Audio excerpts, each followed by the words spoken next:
राम नाम जिसने जपा हो कर के निष्काम, उसके संग में रहते हैं स्वयं प्रभु श्री राम। श्री बांके बिहारी लाल की जय। राधा रानी सरकार की जय। माघ मास का 24वां अध्याय। लोमश जी कहने लगे कि वह राजा पहले तो तामसी नाम नरक में गया, फिर अंध तामिश्रित जहाँ पर अति दुखों को प्राप्त हुआ, फिर महारौरव, फिर कालसूत्र नामी महानरक में गया, फिर मूर्छा को प्राप्त हुआ, फिर मूर्छा से चेतना आने पर तापन और संप्रतापन नाम के नरक में गया। अनेकों दुखों को भोगता हुआ वह प्रताप नाम नरक में गया। तब का कोल, कुंडपल, लोहशंकु आदि नरकों में होता हुआ 80 पत्र वन में पहुंचाया गया। फिर लोधारक आदि नरकों में गिराया गया।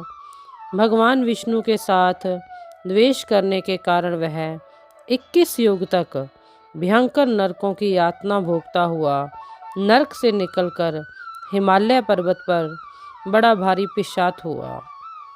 उस वन में भूखा और प्यासा फिरता रहा। उसको मेरू पर्वत भी कहीं खाने को नहीं मिला और ना पीने को जल मिला। होत व्यथा के कारण वह पिशाच घूमता हुआ एक समय पलुत प्रसन्न वन नाम के वन में जा निकला। बेहड़े के वृक्ष के नीचे वह दुखी होकर हाय मैं मर गया, हाय मैं मर गया ऐसे जोर जोर से पुकारने लगा और कहने लगा, भूख से दुखी मेरे इस जन्म का कब अंत होगा। इस पाप रूपी समुद्र में डूबते हुए मुझको कौन सहारा देगा। लोमश जी कहने लगे। इस प्रकार वेद पाठ करते हुए देवहूति ने उसके दुख भरे वचनों को सुना और वहाँ पर एक पिशाच को देखा, जिसकी काली डरावनी आंखें, दुर्लभ शरीर, काले काले ऊपर खड़े हुए बाल, चेहरा विकराल, काला शरीर, लंबी सी जीभ बाहर निकली हुई, लंबे होठ, लंबी जांघें, लंबे लंबे पैर, सूखा चेहरा, गधे जैसी आंखें वाले पिशाच को देखकर देवती ने उससे पूछा कि तुम कौन हो और ऐसी करुणा से तुम क्यों रो रहे हो। तुम्हारी यह दशा कैसे हुई और तुम्हारा मैं क्या उपकार करूं। मेरे आश्रम पर आ जाने से कोई प्राणी दुखी नहीं रहता और वैष्णव लोग आनंद ही करते हैं। सो हे भद्र, तुम अपने इस दुख का कारण जल्दी कहो, क्योंकि विद्वान मनोरथ पाने के लिए विलंब नहीं किया करते। ऐसे वचन सुनकर प्रेत रोना बंद करके वनीत भाव से कहने लगा कि हे द्विज, किसी बड़े पुण्य में मुझको आपके दर्शन हुए हैं। बिना पुण्य के साधुओं की संगति नहीं होती। और फिर उसने पहले जन्म का वृतांत कहा। भगवान विष्णु के द्वेष के कारण मेरी यह दशा हुई है। जिस हरि का नाम यदि अंत समय में मनुष्य के मुख से निकल जाए तो मनुष्य विष्णु पद को प्राप्त होता है।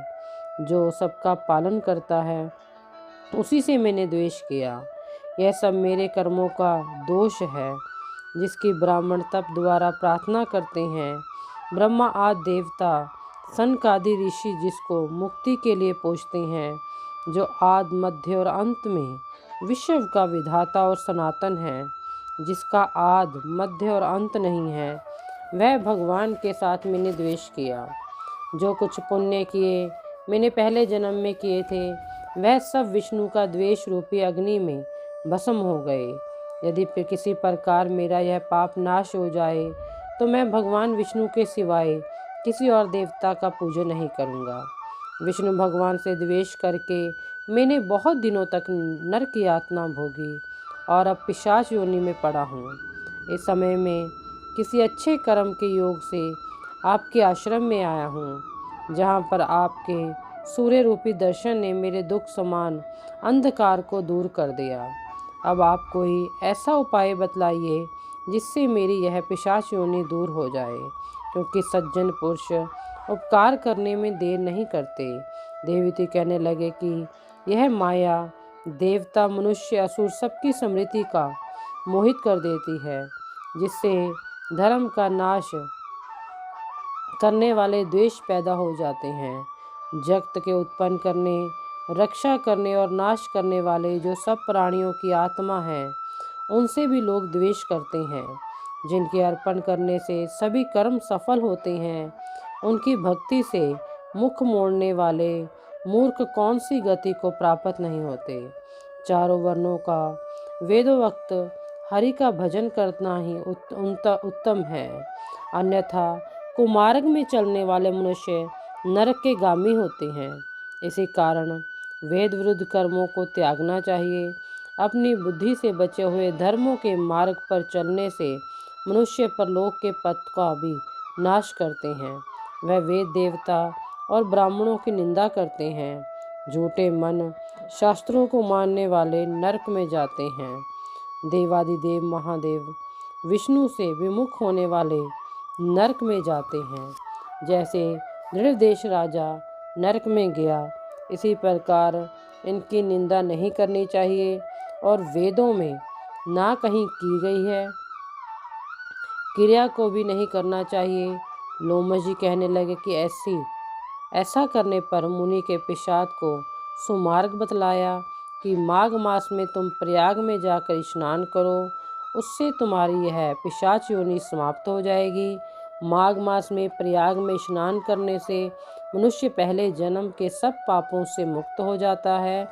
वहाँ पर स्नान करने से मुक्ति प्राप्त होती है। इससे बढ़कर और कोई पश्चाताप नहीं है। संसार में यह मोक्ष और स्वर्ग का खुला हुआ द्वार है। गंगा और यमुना का संगम त्रिवेणी संसार में सबसे उत्तम तीर्थ है। पाप रूपी बंधन को काटने के लिए यह कुल्हाड़ी है। कहा तो विष्णु, सूर्य, तेज, गंगा, यमुना का संगम, और कहाँ यह तुच्छ पाप रूपी तृण की आहुति।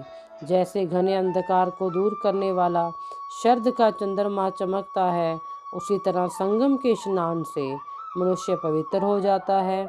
मैं तुमसे गंगा यमुना के संगम का वर्णन नहीं कर सकता, जिसके जल की एक बूंद के स्पर्श से केरल देश का ब्राह्मण मुक्त हो गया। ऋषि के ऐसे वचन सुनकर प्रेत के मन में अत्यंत शांति उत्पन्न हो गई, मानो सब दुखों से छूट गया हो। प्रसन्नता से उसने विनय पूर्वक ऋषि से पूछा।